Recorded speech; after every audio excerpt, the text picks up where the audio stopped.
Hello aspirants, welcome to unlock GS academy. चलिए start करते हैं मेंस आंसर अप्रोच का 47 सेशन, जिसमें हम यूपीएससी जीएस के चारों पेपर के मेंस के क्वेश्चन प्रैक्टिस करते हैं। इस सेशन में हम दो क्वेश्चन प्रैक्टिस करने वाले हैं, जिसमें से एक क्वेश्चन रहेगा जीएस पेपर 1 का और एक क्वेश्चन हम प्रैक्टिस करेंगे जीएस पेपर 2 का। तो चलिए स्टार्ट करते हैं आज का इंपॉर्टेंट सेशन। ये क्वेश्चन नंबर 180 है। प्रीवियस 179 क्वेश्चन हम प्रीवियस सेशंस में कवर करा चुके हैं, जिसका लिंक आपको डिस्क्रिप्शन में मिल जाएगा। ये जो क्वेश्चन है जीएस पेपर 1 के सोसाइटी सेक्शन से है, जिसमें आपसे पूछा गया है कि जो वैश्वीकरण है पारिस्थितिकी तंत्र को बाधित करता है और पर्यावरण अधिकारों पर आघात करता है। जैव विविधता के नुकसान के कारण जो हमारा स्वदेशी समुदाय है सबसे अधिक प्रभावित होता है। इस बात का आपको विश्लेषण करना है 250 शब्दों में। तो इस क्वेश्चन में आपको बेसिकली ये बताना है कि जो ग्लोबलाइजेशन है उसका हमारे जो स्वदेशी समुदाय यानी कि जो आदिवासी समुदाय है उस पर क्या पॉजिटिव और क्या नेगेटिव इफेक्ट उसका पड़ता है। तो इस क्वेश्चन को सॉल्व करने की हमारी वही अप्रोच रहेगी। सबसे पहले हम इसके इंट्रोडक्शन से इसकी शुरुआत करेंगे, फिर इसकी संरचना या बॉडी का निर्माण करेंगे, फिर निष्कर्ष के साथ इस क्वेश्चन को एंड करेंगे। अगर हम इस क्वेश्चन के इंट्रोडक्शन के बारे में बात करें तो जो जनजातीय लोग हैं देश की कुल जनसंख्या का लगभग 8.6% है और 2011 की जनगणना के अनुसार इनकी संख्या है लगभग 104 मिलियन से अधिक है। अगर हम बात करें आदिवासी संस्कृति में जंगल का एक केंद्रीय स्थान होता है और इनके जीवन का तरीका जिसमें जन्म से लेकर मृत्यु तक जंगल से ही निर्धारित होता है।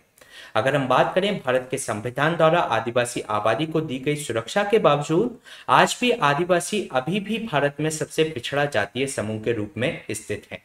इसके अलावा जो वैश्वीकरण के विभिन्न आयाम हैं जो जनजातीय समूह को कभी सकारात्मक रूप से और कभी नकारात्मक रूप से उनको प्रभावित करते हैं। तो इस तरीके से इस क्वेश्चन की स्टार्टिंग की जा सकती है। इसके साथ ही अगर हम बात करें स्वदेशी समुदाय पर वैश्वीकरण के प्रभाव की, तो इसमें सबसे पहला जो प्रभाव पड़ता है वह संसाधन दोहन को लेकर पड़ता है, जिसमें उदारीकरण की जो नीति जारी की गई है उसके बाद से जो वैश्वीकरण के विकास के जो बाजार उन्मुख उनका जो दर्शन होता है उसकी घुसपैठ के साथ ही संसाधन दोहन लगातार बढ़ता जा रहा है।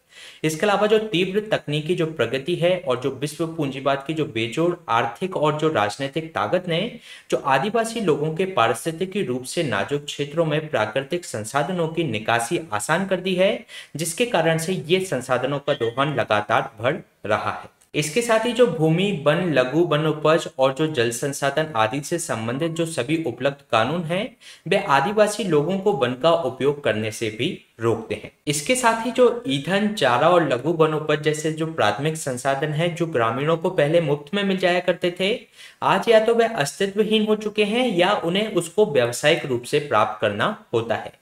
इसके अलावा इसका जो दूसरा प्रभाव पड़ता है आदिवासियों के विस्थापन पर पड़ता है, क्योंकि जो एलपीजी की नीति यानी कि उदारीकरण निजीकरण और वैश्वीकरण के उद्भव के बाद से जनजातीय आबादी वाले क्षेत्रों में अनैच्छिक विस्थापन से कई सारे विरोध प्रदर्शन भी देखने को मिले हैं।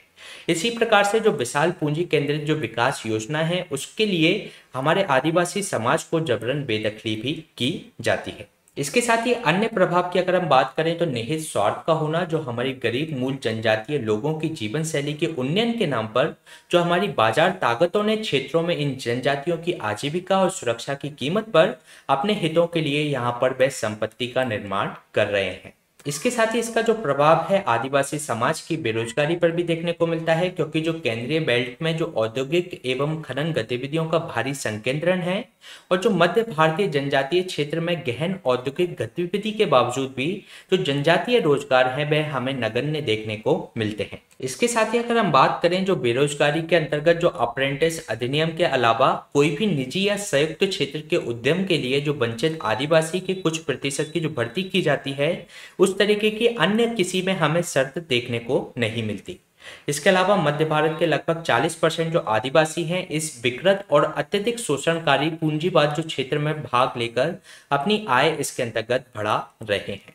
इसके साथ ही इसका जो अन्य प्रभाव है वह हमारी आदिवासी महिलाओं पर भी देखने को मिलता है। जो जनजातीय वन अर्थव्यवस्था है वह मुख्य रूप से महिलाओं की अर्थव्यवस्था है और ये कॉर्पोरेट शोषण से सीधे प्रभावित होती है, जिसके कारण से जो गरीबी से त्रस्त जो महिलाएं होती हैं काम की तलाश में उनको शहरों में प्रवासन करना होता है जहां पर उनके रहने की स्थितियां काफी अस्वच्छ और उनका वेतन भी काफी कम होता है और उन्हें यौन उत्पीड़न का भी शिकार होना पड़ता है। इसके अलावा अगर हम बात करें, इसका प्रभाव उनके सामाजिक जीवन पर भी पड़ता है, क्योंकि कई लोग धीरे धीरे शहरी मलिन बस्तियों में धकेल दिए जाते हैं, जिससे उनका आर्थिक एवं सांस्कृतिक अस्तित्व खतरे में आ जाता है। साथ ही साथ इसमें जो संसाधनों की अपर्याप्तता होती है, उसके कारण से कई सारे उपराष्ट्रीय आंदोलन का नेतृत्व ये करते हैं। जैसे कि अगर हम बात करें, जो अपर्याप्त संसाधनों की वजह से वहां अपर्याप्त सामाजिक एवं आर्थिक बुनियादी ढांचा बन पाता है, जिसके फलस्वरूप अगर हम बात करें बिहार से जो झारखंड अलग हुआ है, उसी प्रकार से उत्तर प्रदेश से जो उत्तराखंड अलग हुआ है, तो वह इसी आधार पर हुआ है। साथ ही साथ जो अभी बॉडोलैंड राज्य की जो मांग की जा रही है, जो असम राज्य से अलग होने की, तो वह भी इस अपर्याप्त संसाधन के कारण में ही देखी जा सकती है। इसके साथ ही इसका जो अन्य प्रभाव है वह उनका सांस्कृतिक विरूपण होना है, क्योंकि आदिवासियों को जबरदस्ती समाज में एकीकृत किया जा रहा है, जिससे वे अपनी अनूठी सांस्कृतिक विशेषताओं को खोते जा रहे हैं। तो ये हमने बात की हमारे स्वदेशी समुदाय पर वैश्वीकरण के प्रभाव की। इसके बाद अगर हम बात करें इसमें आगे की राह की, यानी कि वे फॉरवर्ड की, तो जो उच्च स्तरीय समिति थी, यानी कि जो सासा कमेटी बनाई गई थी, उसने आदिवासियों के लिए विशेष खनन अधिकार, भूमि अधिग्रहण और अन्य सामान्य संपत्ति संसाधनों पर निर्णय लेने के लिए आदिवासियों के लिए अधिक स्वतंत्रता देने की मांग की और नए भूमि कानून एवं वन अधिकारों के सख्त क्रियान्वयन की उसने सिफारिश की थी। साथ ही साथ पेशा जो अधिनियम है उसके सुदृढ़ीकरण की भी सिफारिश इसके द्वारा की गई थी। इसके साथ ही इस समिति ने एक और सिफारिश की कि जो संसद एवं राज्य विधानसभाओं द्वारा जो अधिनियमित कानून एवं जो नीतियां हैं वे 5th शेड्यूल पर स्वचालित रूप से लागू नहीं होनी चाहिए।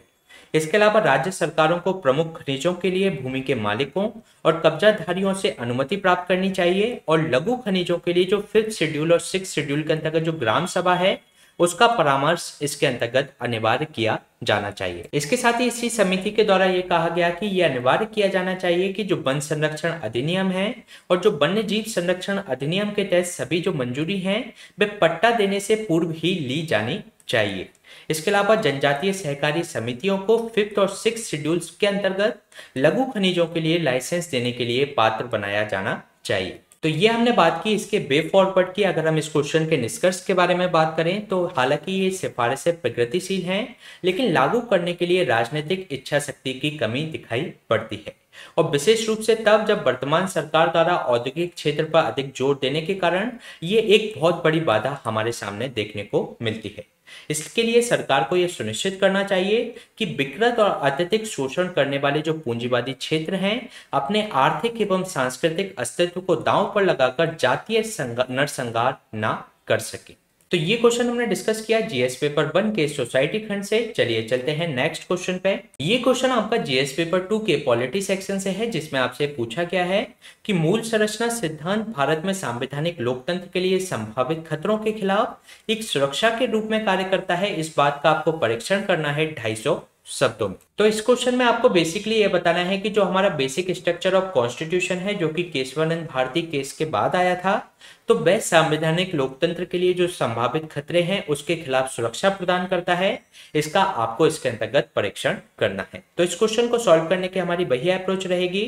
अगर हम इस क्वेश्चन के इंट्रोडक्शन के बारे में बात करें तो जो बुनियादी संरचना का जो सिद्धांत है वह न्यायिक सक्रियता यानी कि जुडिशियल एक्टिविज्म का एक महत्वपूर्ण परिणाम है। ये न्यायपालिका द्वारा संविधान की रचनात्मक व्यवस्था का एक परिणाम है, जो कि केशवानंद भारती मामले 1973 में सुप्रीम कोर्ट के द्वारा 13 न्यायाधीशों की पीठ के द्वारा दिया गया था। साथ ही साथ इसका उद्देश्य ये था कि संसद की जो संशोधन शक्ति है उसके दायरे को परिभाषित करना और ये संवैधानिक संशोधन की संवैधानिक वैधता की जांच करने के लिए एक सिद्धांत के रूप में उन्होंने प्रस्तुत किया था। इसके बाद अगर हम बात करें जो बुनियादी संरचना का जो सिद्धांत है उसकी व्याख्या और उसकी प्रासंगिकता की, तो इस सिद्धांत के उद्भव ने न्यायपालिका की जो भूमिका में संवैधानिक व्याख्या के जो अभ्यास से एक रचनात्मक भूमिका में बदलाव लाया, जहां न्यायपालिका संविधान के लिखित संविधान से परे भी इसकी व्याख्या कर सकती है। इसके अलावा संविधान के अनुसार जो संसद की जो बदलती जरूरतों और आकांक्षाओं के अनुसार संविधान में संशोधन की संवैधानिक शक्ति उनको प्राप्त हुई। साथ ही साथ एक गतिशील संविधान होने के कारण जो भारतीय संविधान में संशोधन के लिए विशेष प्रक्रिया का उल्लेख है और संसद की संशोधन की जो शक्ति है उसकी कोई स्पष्ट सीमा उसके अंतर्गत निर्धारित नहीं की गई थी। और इसी संशोधन शक्ति पर कोई स्पष्ट सीमा नहीं होने के कारण जो हमारा केशवानंद भारती केस हुआ जो कि 1973 में हुआ था, उसके समक्ष ये सवाल था कि क्या संसद की संशोधन की शक्ति असीमित है। तो इसके अंतर्गत सुप्रीम कोर्ट ने यह माना कि संशोधन की जो शक्ति है वहां तक सीमित है जहां तक वे मूल संरचना यानी कि बेसिक स्ट्रक्चर को नहीं बदलती।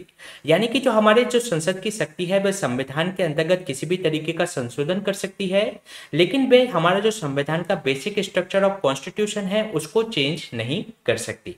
इसके अलावा न्यायपालिका ने यह माना कि जो आर्टिकल 368 है जिसके अंतर्गत संविधान संशोधन की बात की गई है, उसमें संशोधन शब्द का अर्थ यह है कि केवल संविधान की मूल विशेषताओं में बदलाव के अलावा वे कोई अन्य बदलाव इसके अंतर्गत कर सकती है। इसके साथ ही सुप्रीम कोर्ट ने संविधान की आलेखित विशेषताओं को प्रधानता देते हुए संसद की जो संशोधन की शक्ति थी बुनियादी ढांचे के रूप में एक मौलिक सीमा उसके अंतर्गत लगा दी।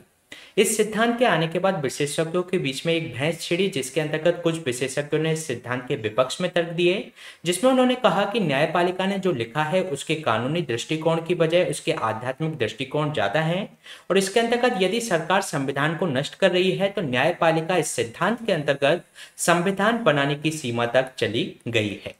इसके साथ ही कुछ विशेषज्ञों ने इसके पक्ष में भी तर्क दिया है जिसमें उन्होंने कहा है कि न्यायपालिका ने संविधान की पवित्रता की रक्षा के लिए ये सिद्धांत को लाए हैं, जैसा कि हमें पिछले कुछ केसेस में देखने को भी मिला है। इसके साथ ही अगर हम बात करें बुनियादी संरचना सिद्धांत के महत्व के बारे में तो ये सत्तारूढ़ जो बहुमत के क्रूरतम प्रयास के खिलाफ संविधान के सार को बचाने के लिए एक प्रयास है। इसके साथ ही इसने लोकतंत्र को बचाया है क्योंकि ये एक घटक शक्ति की सीमा के रूप में कार्य करता है। अदरवाइज होता क्या कि संसद की असीमित शक्ति ने भारत को एक अधिनायक बाद में बदल दिया होता। इसके अलावा यह संविधान के मूल सिद्धांत को बनाए रखने में मदद करता है जिसे हमारे संस्थापकों ने बड़ी सावधानी से उसको तैयार किया था। इसके साथ ही अगर हम इसके अन्य महत्व की बात करें तो ये शक्ति के वास्तविक पृथक्करण को चित्रित करके हमारे लोकतंत्र को इसने मजबूत किया है जहां न्यायपालिका अन्य दो अंगों से भिन्न होती है। इसके अलावा राज्य के जो विधायी अंग की संशोधन शक्ति पर रोक लगाकर इसने नागरिकों को बुनियादी अधिकार दिए हैं जिन्हें राज्य का कोई अंग खारिज नहीं कर सकता। इसके अलावा ये पहले के निर्णयों की कठोर प्रकृति के विपरीत अधिक प्रगतिशील और समय में बदलाव के लिए ये इसका मार्ग खुला है।